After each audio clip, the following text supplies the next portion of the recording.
So, di ba nag-commute ako from SM Fairview to Malinta? Sorry, to Bayan. Tapos sasakay ako Malinta. Eto na! So, hindi kasi ako nagdala ngayon ng umbrella. So, ang ginawa ko, sabi ko, pagdating ko sa malapit sa amin, tricycle na lang ako na regular, tapos lalakarin ko lang papunta. Eh, hindi! Dili daw, pwede maglakad kasi umuulan. Magkakasakit daw ako.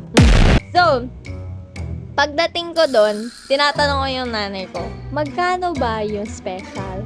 Sabi niya, mga 40 to 50 pesos.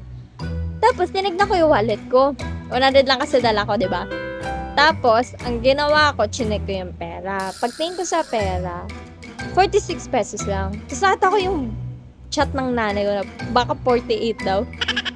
Saan ko kunin yung dos? Tapos, ang ginawa ko, sabi ko, okay lang, pagdating ko doon, sabihin ko na lang yung dos, kunin ko sa bahay. Then, so, kinausap ko yung driver. Sabi ko, tricycle driver.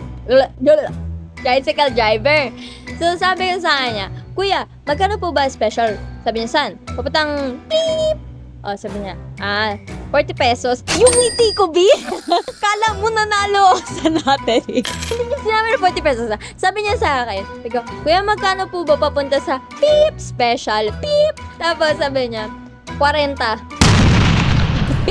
Be, 40. Tapos nakagano na. 40 sabi niya. Di, binigay ko yung 40.